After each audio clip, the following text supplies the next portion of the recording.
L'analyse transactionnelle est un outil, une méthode pour mieux comprendre notre communication et pour que vous puissiez réussir dans la vente. Au milieu d'une conversation ennuyeuse ou d'un cours qui n'a pas déjà dit intérieurement « j'en ai marre », c'est tout simplement votre enfant intérieur qui a parlé. Commençons à comprendre maintenant l'analyse transactionnelle. C'est un outil de communication qui fut créé et mis en place en 1958 par Eric Berne, médecin psychiatre et psychanalyste. Quelle est sa définition? L'analyse transactionnelle est tout simplement une théorie, une méthode que l'on peut appeler AT. Elle permet de comprendre comment les individus s'organisent dans les groupes, les entreprises, les associations, les cultures, les États. L'AT est aujourd'hui beaucoup utilisé comme outil de management, de coaching, mais aussi de communication dans les entreprises. Elle est basée sur l'analyse des échanges et des transactions dans les relations humaines par l'étude de nos comportements, nos attitudes, nos paroles. Quelle est son utilisation? Elle est surtout avant tout utilisée pour comprendre comment une personnalité s'est construite et développée, mais aussi pour mieux se connaître, se comprendre, mieux vivre en groupe, comprendre et comment améliorer les relations avec les autres, apprendre à connaître son mode personnel de communication avec les autres. Cette théorie repose sur le fonctionnement du moi. Elle met donc en évidence dans la personnalité les 3 états du moi que nous verrons tout à l'heure. En les identifiant, l'AT permet d'améliorer la communication avec autrui. Les différents états coexistent chez un individu, quel que soit son âge, et peuvent s'exprimer et varier selon les situations et les interlocuteurs. À quel moi parles-tu? Les 3 états du moi formés au cours de la petite enfance constituent la structure de notre personnalité. Nous aurons donc l'état parent, l'état adulte et l'état enfant. L'originalité d'Eric Berne est d'avoir découvert que la perception des messages par les personnes qui communiquent peut être identifiée à partir d'une typologie relativement simple et à des langages spécifiques correspondant à des attitudes déterminées. Chaque état appartient à un domaine propre. L'état parent appartient au domaine de l'appris, l'état adulte appartient beaucoup plus au domaine du pensée, du logique, et l'état enfant appartient au domaine du ressenti, tout ce qui touche l'émotionnel. Et comme vous pouvez le voir, chaque état a une typologie différente. L'état parent a 2 typologies, le nourricier et le normatif. L'adulte, lui, n'a qu'une typologie, celle de l'adulte qui analyse, résolve, est neutre et est objectif. Et l'état enfant a 4 typologies différentes, le soumis, le rebelle, le spontané et le créatif. Comment négocier avec l'AT et surtout comment utiliser la richesse des interactions, c'est ce que nous allons voir maintenant. Qu'est-ce qu'une transaction dans l'AT? C'est à partir du concept des états du moi que se définit la transaction. En adoptant un état du moi, on sollicite un état chez notre client ou prospect. Selon la réponse, la transaction change de nature. C'est tout simplement connaître les différents états du moi qui vont constituer la base. Il s'agit ensuite d'arriver à les détecter. Il y a 3 types de transactions, donc on va le voir tout à l'heure. Avant tout, une transaction, c'est un échange verbal et non verbal que les individus utilisent pour communiquer. Donc 3 transactions, dont notamment la transaction parallèle ou complémentaire, par exemple l'état parent à état parent, la transaction croisée ou angulaire et la transaction cachée. Pour négocier, il est toujours indispensable de comprendre la direction de la transaction, car construire une transaction parallèle ou complémentaire est une nécessité. L'objectif, c'est de reconnaître de quel état du moi est émis notre message et de quel état du moi est émise la réponse de l'interlocuteur.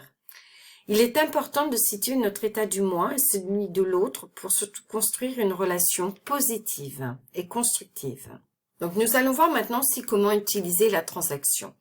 Donc pour rappel, la transaction est une unité de communication qui comprend un stimulus venant d'un état du moi de la personne et une réponse venant d'un état du moi de l'autre. Les échanges lors d'une négociation sont donc des séries de transactions.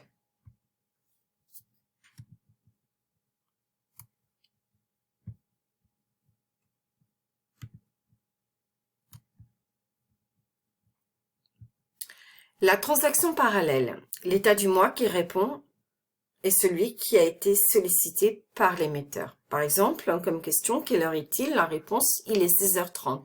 Nous sommes face à une transaction d'adulte à adulte. Pour la transaction croisée ou angulaire, l'état du moi qui répond n'est pas celui qui a été sollicité.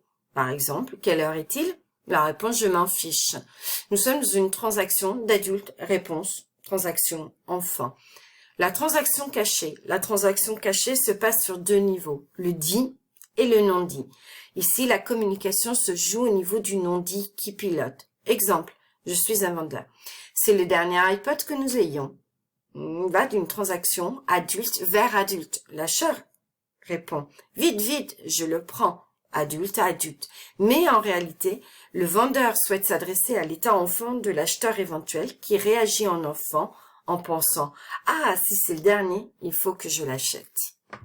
Toute négociation doit tendre vers des transactions parallèles ou complémentaires. Et généralement, c'est la transaction adulte-adulte qui est la plus constructive et bien sûr aussi la plus positive. C'est le recours au questionnement, à la logique, à la ressource informationnelle qui permettra de débloquer la situation et de rétablir la relation adulte-adulte. Pour mieux se comprendre et pour comprendre les autres, il faut aussi savoir reconnaître les signes de reconnaissance ou les outils. Les signes de reconnaissance, très souvent, ils sont dénommés les stimulus, les caresses, les strokes. En fait, ce sont tout simplement les unités de communication avec l'autre. Il existe des signes de reconnaissance conditionnels et des signes de reconnaissance inconditionnels. Les signes de reconnaissance comme les strokes, ce sont des attentions envers les autres, un mot, un geste, un regard qui permettent d'exister par rapport à l'autre. Les strokes sont utiles et constructifs, sauf lorsqu'il s'agit d'inconditionnels négatifs qui sont surtout à bannir. Comme nous l'avons vu tout à l'heure, les signes de reconnaissance comme les strokes, donc il y a les inconditionnels positifs, c'est par exemple l'émetteur qui est toujours positif envers son interlocuteur. J'adore travailler. Le stroke conditionnel positif, qui est une remarque positive sur un point particulier. Par exemple, tu as fait un très bon oral, félicitations. Et le stroke inconditionnel négatif, l'émetteur est toujours dévalorisant envers son interlocuteur. Tu es vraiment nul. Et le stroke conditionnel négatif, une remarque négative sur un point particulier.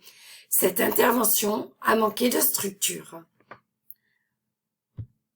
Donc, il y a aussi d'autres signes de reconnaissance qui sont les positions de vie. Selon les signes de reconnaissance que nous recevons et les expériences que nous avons vécues durant notre vie, nous allons avoir tendance à nous positionner par rapport aux autres. En analyse transactionnelle, il y a 4 positions de vie.